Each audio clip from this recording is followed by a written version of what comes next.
금태 안경의 비밀. 코난 도일 지음. 1. 폭풍 우치는 밤에 찾아온 손님. 1894년은 정말 까다로운 사건이 잇따라 일어난 해였다. 그러나 그 중에서도 욕슬리의 옛날 저택에서 일어난 사건만큼 이상하고 까다로운 것은 없었다. 그것은 심한 폭풍우가 있던 11월의 어느 날 밤에 일어난 일이었다. 홈즈는 돋보기를 들고 300년 전에 쓰여진 흐릿한 문자를 열심히 들여다보고 있었고 나는 최근에 발표된 의학 논문을 읽고 있었다. 우리 두 사람은 꽤 오랫동안 한마디도 하지 않고 그렇게 자기 일에만 열중하고 있었다. 집 밖에서는 바람이 휘몰아치고 비는 유리창을 세차게 두드리고 있었다. 나는 논문에서 눈을 떼고 창 너머의 거리를 내려다보았다. 가끔 자동차가 물이 흥건히 갠 곳과 비에 젖어 촉촉한 길을 비추면서 지나가고 있었다. 그때 옥스퍼드 거리 쪽에서 어떤 마차가 물보라를 일으키며 이쪽으로 달려오고 있는 것이 보였다. 아, 와트슨. 오늘 같은 밤에는 나가지 않는 것이 좋겠군. 홈즈는 손에 쥔 돋보기를 내려놓으면서 나에게 말을 걸었다. 오늘은 종일 집안에만 틀어박혀 있었지만 꽤 보람 있는 일을 했네. 300년 전에 쓰여진 글이 이렇게 재미있을 줄은 정말 몰랐네. 돋보기를 오래 보고 있었더니 눈이 피로하군. 그런데 저건 무슨 소리지? 폭풍우가 잠깐 멈춘 사이에 말발굽 소리와 마차가 삐걱거리는 소리가 들려왔다. 그 소리는 우리 하숙집 앞에서 멈췄다. 창밖을 내다보니 아까 내가 본 마차에서 어떤 남자가 내리고 있었다. 나는 홈즈에게 도대체 무엇하러 오는 것일까? 하고 물었다. 우리에게 일이 있어서 오는 거겠지. 홈즈는 파이프에 담배를 재어 넣으면서 얼굴을 찌푸리고는 이거 잘못하다가는 이 폭풍우를 맞으면서 밖에 나갈 일이 생길지도 모르겠군. 아, 마차가 그냥 돌아가 버렸잖아. 정말 다행이군. 이제 우리는 밖에 나가지 않아도 될 것 같네. 우리를 데려갈 것이라면 마차를 기다리게 해둘 텐데 말이야. 와트슨, 미안하지만 자네가 내려가서 문을 열어주었으면 좋겠네. 나는 급히 아래층으로 내려갔다. 거실의 불빛으로 손님의 얼굴을 본 순간 난 또 누군가 했지. 이거 호킨스 형사가 아닌가? 이렇게 폭풍우가 치는 밤에 무엇하러 왔나? 홈즈 씨는 계십니까?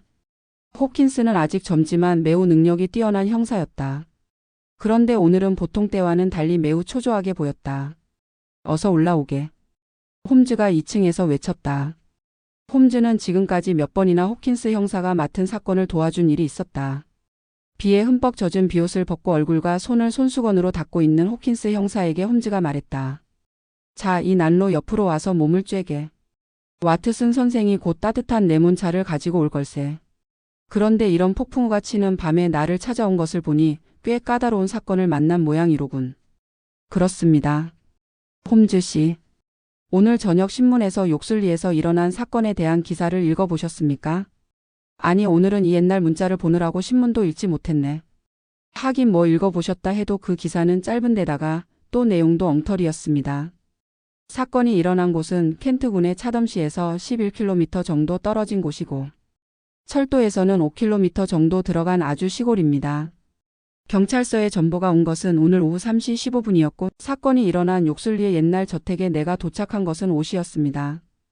그곳에서 대강 조사를 마치고 마지막 열차로 이곳에 도착하자마자 바로 홈즈 씨를 찾아온 겁니다. 그런데 자네 혼자서는 해결하기 어려운 사건인가 보군? 그렇다기보다는 흔적이 전혀 없습니다. 너무 깨끗하게 해치웠다는 말입니다. 아무래도 제가 지금까지 취급한 사건 중에서 제일 귀찮은 일인 것 같습니다. 좀 더 자세히 말해보게나. 홈즈는 담배에 불을 붙이면서 의자에 깊숙하게 기대 앉았다. 사건이 일어난 욕슬리의 옛날 저택은 몇 년 전에 코람 교수라는 노인이 사서 살고 있습니다. 교수는 몸이 약해서 하루에 반은 침대에서 누워있고 가끔씩 지팡이를 짚고서 정원을 거닐기도 하지만 거의 휠체어에 신세를 지고 있는 형편입니다. 교수와 친하게 지냈던 몇몇 이웃 사람들은 교수에게 그다지 나쁜 인상을 가지고 있지 않았으며 학자로서는 성격이 조금 특이한 사람이라는 정도밖에 생각하지 않더군요. 저택에는 교수 외에 가정부인 마커 부인 그리고 심부름하는 수잔이라는 처녀가 있었습니다만 두 사람 모두 마음씨가 곱고 상냥한 사람들입니다. 교수는 무슨 책을 쓰려고 약 1년 전에 어떤 남자를 고용했습니다만 그 사람이 별로 도움이 되지 않는다고 그만두게 하고 새로 다른 남자를 고용했답니다. 그런데 이 남자는 무엇이 못마땅한지 곧 스스로 그만두고 나가 버렸답니다. 세 번째로 고용된 사람은 대학을 갓 졸업한 스미스라는 청년인데 일을 잘해서 교수가 무척 좋아했다고 합니다. 스미스 청년은 오전에는 교수가 말하는 것을 받아 써서 정리하고 밤에는 다음 날에 도움이 될 만한 참고 문헌을 조사하기도 하고 또 독서를 하기도 했답니다. 스미스는 학문을 좋아하는 훌륭한 청년으로 대학에서 받았다는 추천장도 보았습니다. 거기에는 착실하고 침착하며 매우 진실함 이라고 적혀 있었습니다. 그런데 이 청년이 오늘 아침에 교수의 서재에서 시체로 발견된 겁니다. 폭풍우는 점점 거세져서 이제는 유리창이 덜커덩 덜커덩 소리를 내기 시작했다. 홈즈와 나는 난로에 손을 쬐면서 이 젊은 형사가 해주는 이상야릇한 이야기를 듣고 있었다. 코람 교수는 책을 쓰는 일에만 열중하고 있었고 비서인 스미스 청년도 젊은 사람답지 않게 사람들을 사귀지 않고 교수와 비슷한 생활을 했다고 합니다. 가정부와 수잔이라는 처녀도 외출하는 것을 좋아하지 않는다고 하더군요. 그 밖에 정원 구석에는 방이 3개 딸려 있는 조그만 건물이 있는데 그곳에는 모티머라는 남자 하인이 살고 있었습니다. 그는 크리미아 전쟁에 참가한 일도 있는 성격이 매우 좋은 사람으로서 군인 연금을 받고 있습니다.